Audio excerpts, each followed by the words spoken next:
My mom said I wasn't welcome at Christmas because my stepdad's parents who hate me would be there. So I cut all ties with them and stopped their financial support. But a few months later, they showed up at my doorstep. I've always hated phone calls that start with a long pause, they never bring good news. 3 days before Christmas, my mom's hesitation on the other end of the line told me everything I needed to know.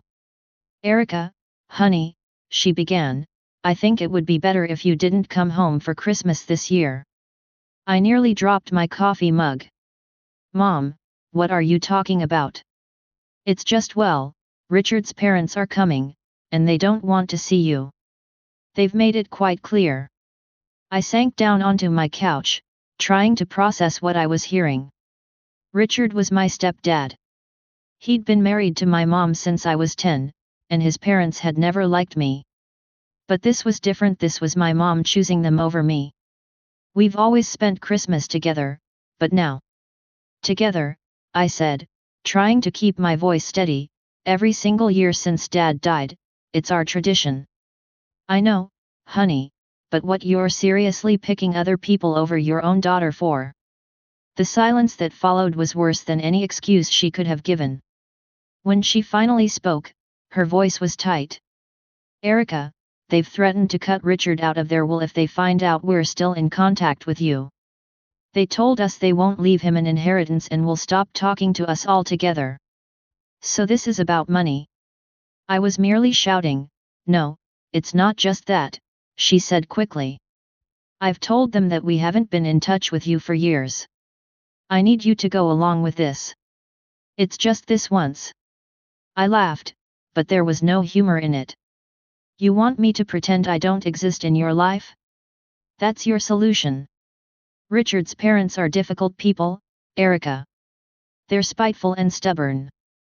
We need to make sure they believe no one in the family talks to you anymore.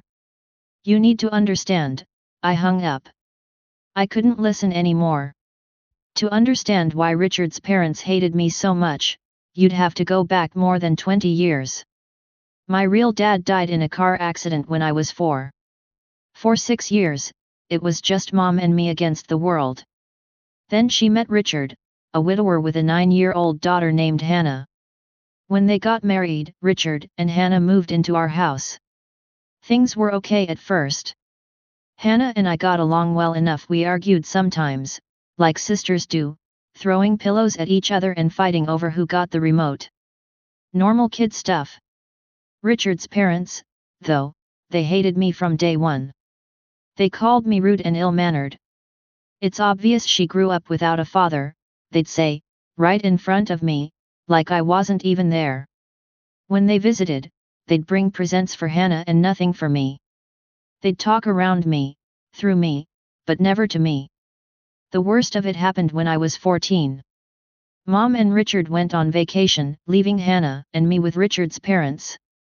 Usually, we'd stay with my Aunt Sarah, Mom's sister, but she was busy that time. Richard's parents weren't happy about having us, especially me, but they reluctantly agreed after a week cooped up together. Hannah and I got into a fight over the laptop. We were both bored out of our minds, and tensions were high. During the argument, I pushed her, not hard, just a shove, but she lost her balance, fell awkwardly, and broke her arm. The scream that came out of Hannah was blood-curdling. Her grandparents came running. Her grandfather whisked her off to the hospital, while her grandmother called Richard, hysterical. "You need to come home right now," she shrieked into the phone. "Erica beat Hannah badly and broke her arm. She needs to be in a psychiatric clinic. She's completely out of control." After that call, everything changed. They locked me in a bedroom, took my phone, and only opened the door to slide in meals. They called me a rabid animal and threatened me with juvenile detention. Mom and Richard cut their vacation short and came home 3 days later. Richard was furious, saying he couldn't trust himself to be around me. They sent me to stay with Aunt Sarah for 2 months. When I finally came home, Richard barely spoke to me. Hannah and I made up quickly. Ironically, the incident brought us closer. My parents forced me into therapy for anger issues I never had. The atmosphere at home was suffocating. After I turned 18 and left for college in another city, it felt like escaping prison. During college, I only kept in touch with Mom and Hannah. I studied administration and management, working my ass off to make something of myself. In my junior year, my friend Olivia and I got internships at her dad's restaurant chain. I put together a development plan that shocked everyone when it actually worked. Profits jumped within months. After graduation, Olivia's dad offered me a job. He was handing the restaurant management company over to Olivia, and she wanted me as her executive director.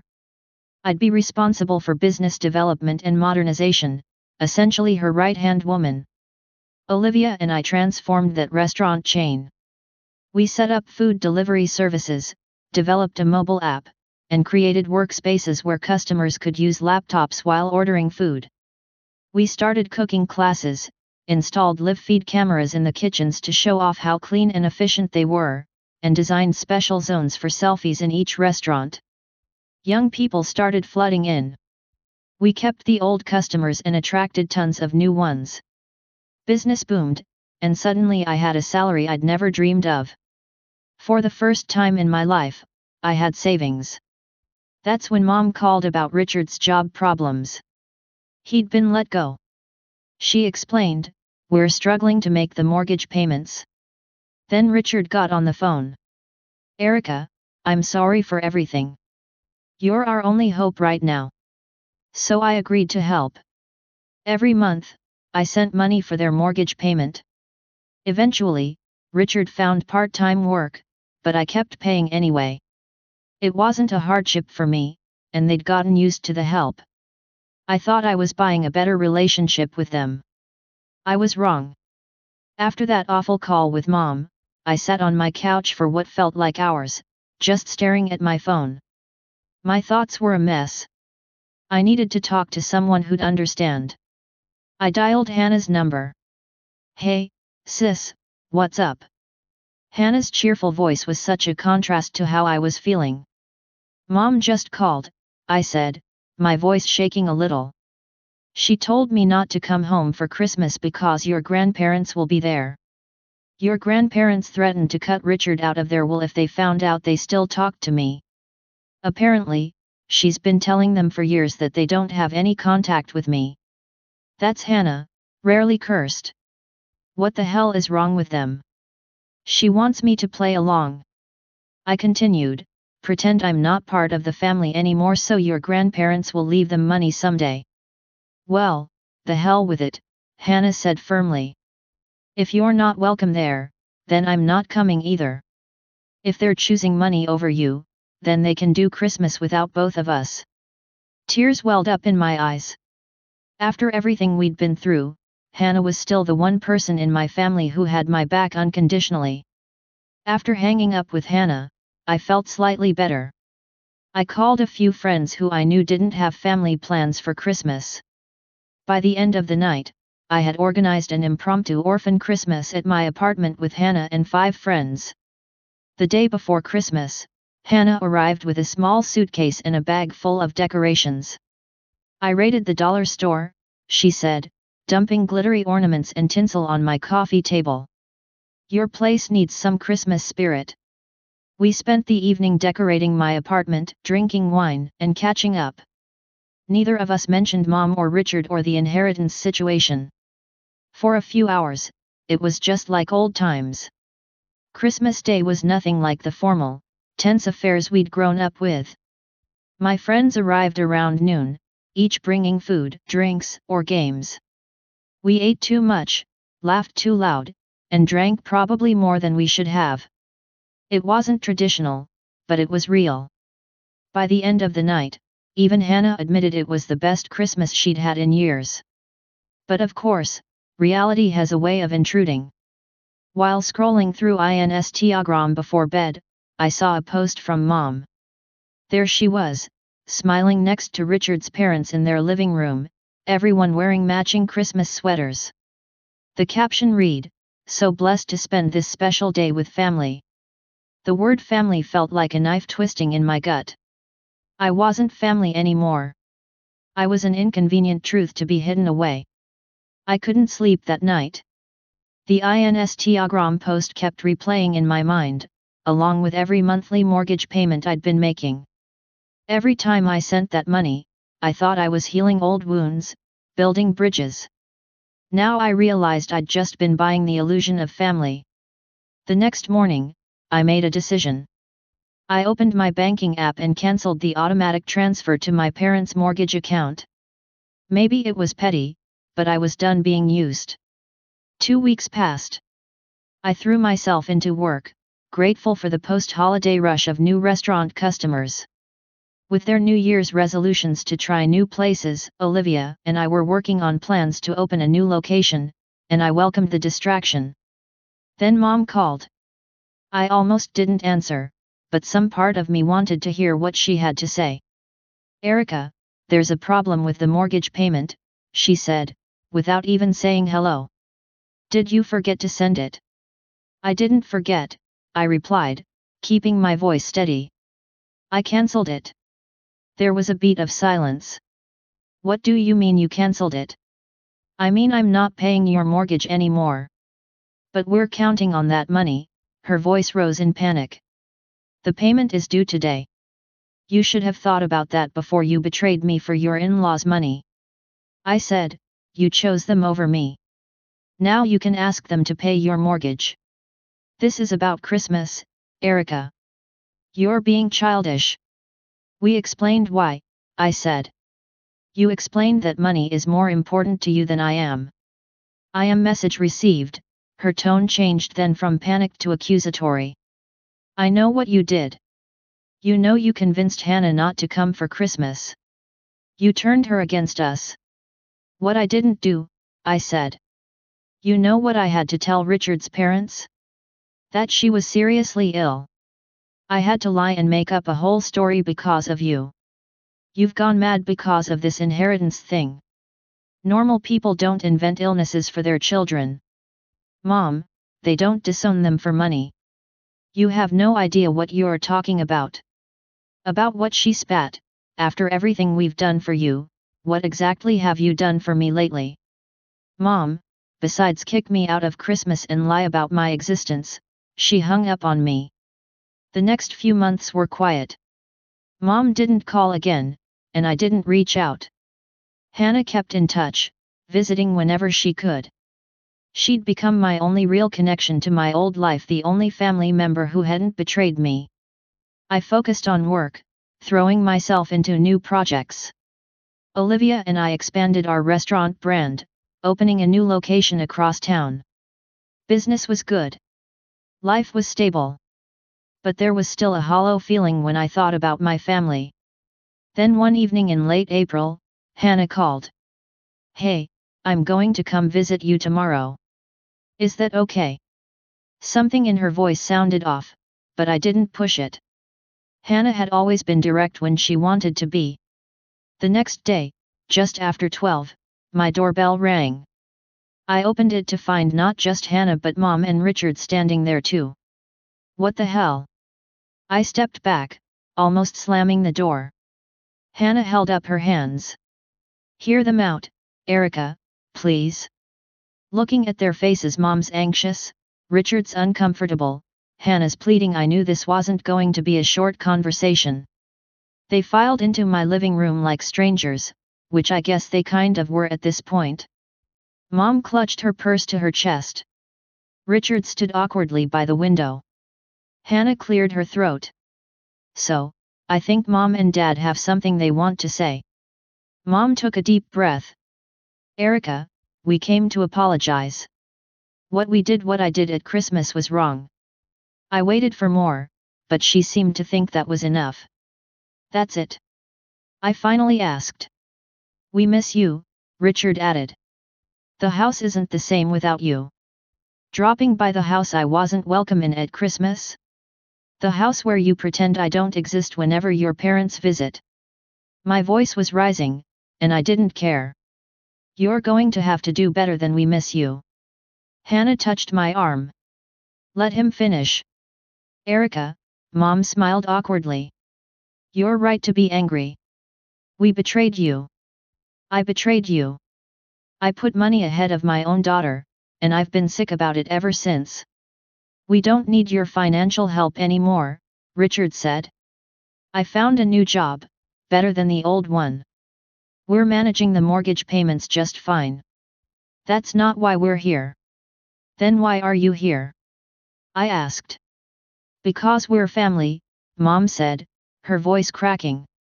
And we almost threw that away for what? For my in-laws' approval? For money we might get someday? It was wrong. Something about her sincerity gave me pause. I'd been ready for excuses, guilt trips, manipulations. I wasn't prepared for genuine remorse. What about your parents? I asked. Are they still planning to write you out of the will if they find out we talk? Richard looked down at his hands. I called them after you stopped sending money. Told them I wasn't going to pretend anymore that you're my daughter too. They flew off the handle, threatened to disown me, just like they said they would. We had a huge fight. So what changed? I did, Hannah said. I called Grandma and Grandpa and told them I knew everything, that I fully supported you and Dad. And if they couldn't accept you as part of our family, then they'd lose me too. Mom nodded. They called back 3 days later. Said they'd calmed down and were willing to accept things.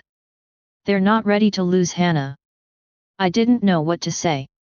Part of me wanted to forgive them, to have my family back.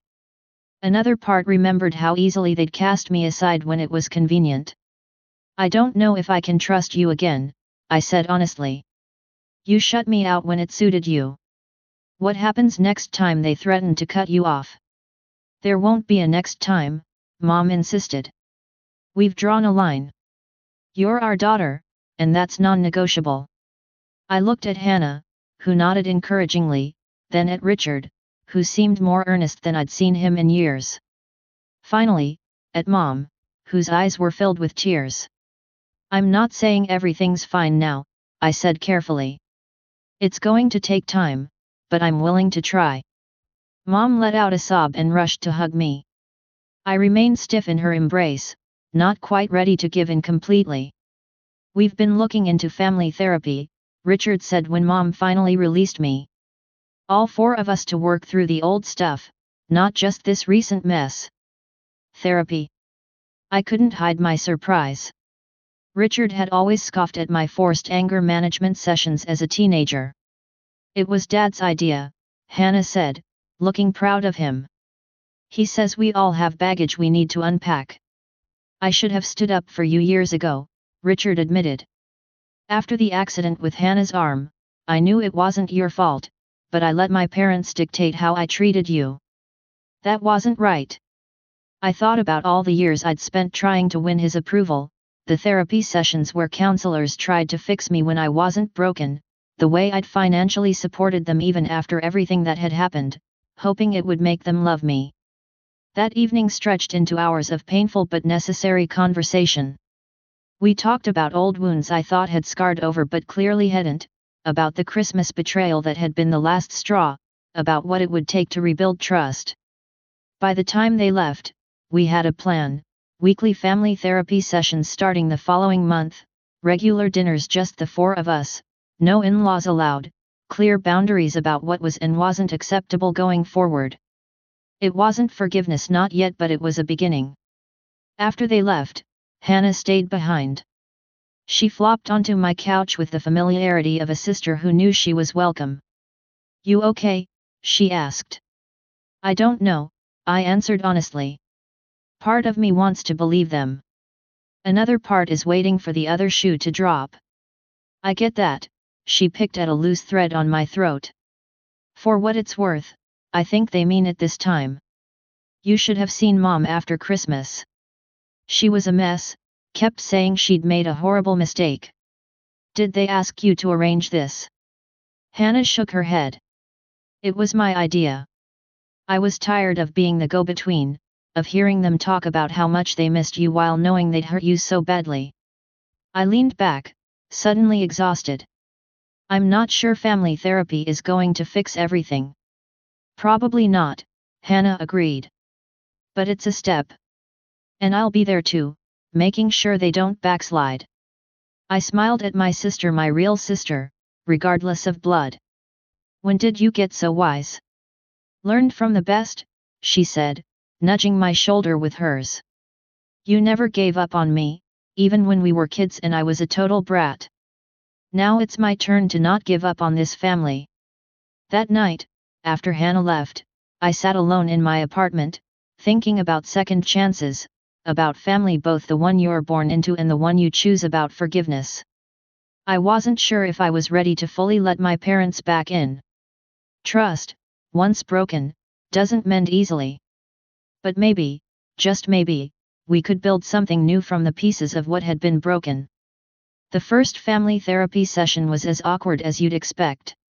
Dr. Lavigne, a woman in her 50s with kind eyes and a no-nonsense attitude, had us sit in a circle and talk about our expectations.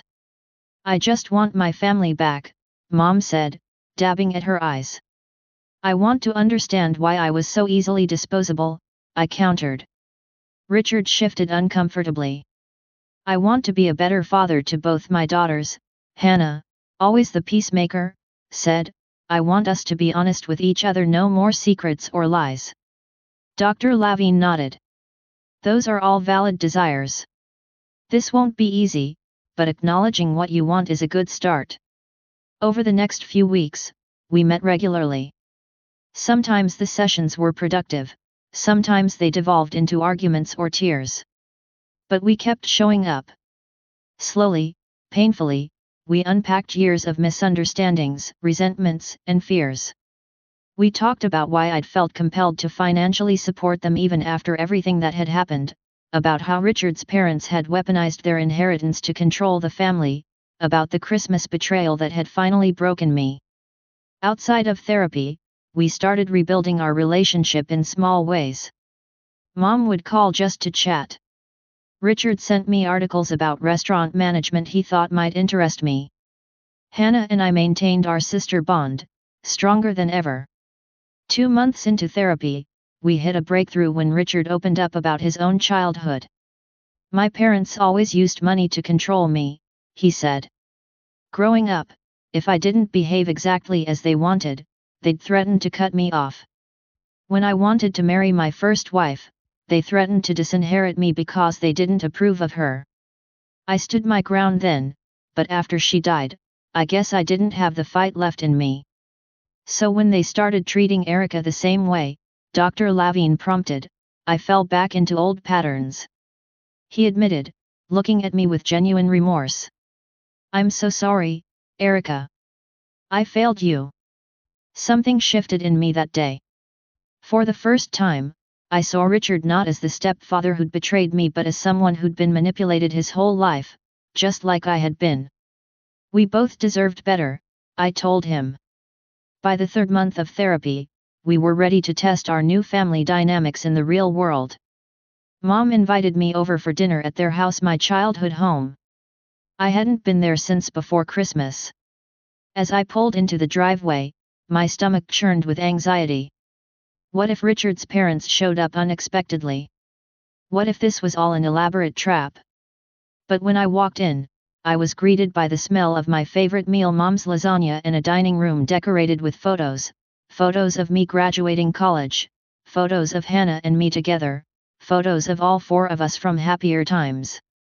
We put these back up, Mom explained, following my gaze. They belong here. You belong here.